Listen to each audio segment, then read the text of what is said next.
Hey there, it's Charlene, and welcome to Ask the HR Girl, where once a week we demystify your HR-related challenges. So let's get to this week's question. HR Girl, I do the HR stuff for a small business with roughly 65 employees, and I've been with the company for a while. The turnover has always been high.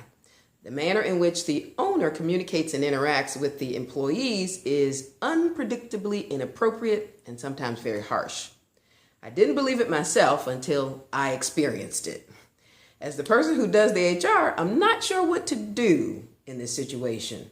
Any ideas? Well, it sounds like this behavior might be known or experienced by other members in the workforce. And what you're able to do, in large part, is going to depend on what your relationship is with the owner, meaning how much do they trust and value your advice. So here's a few things you could do. First up, I would pay attention and assess the situation. You want to determine, does this happen all the time? Is this a regular thing? Are there triggers? And also, is it something that is so severe that it's to the degree that it could potentially cause the organization some legal concerns? If that's the case, make sure and speak with your organization's legal counsel for advice. The other thing is, if you report directly to the owner and they trust and value your advice, then it might be time to have that sit-down conversation in private.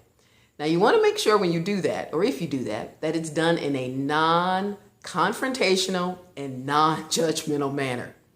Share your concerns using specific examples, if possible, with dates and times of the behavior that you have a concern with. And be prepared to offer some suggestions and possible solutions to eliminate the concern.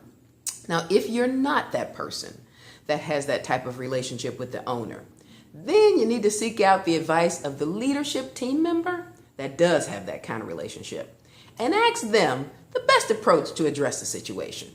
Now, the last thing I'll say is you would not want to be the person responsible for HR and know this type of behavior exists and say nothing.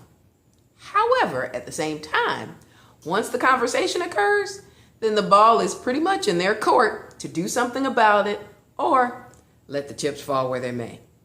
Thank you so much for your question. I hope that helps. And thanks everybody for tuning in and sharing a little bit of your time with me. I know how precious it is. And if you have an HR-related challenge, go to thehrgirl.com, click on Ask the HR Girl and submit your question. It might be our next video. Make it a different day, and we'll see you the next time. Bye.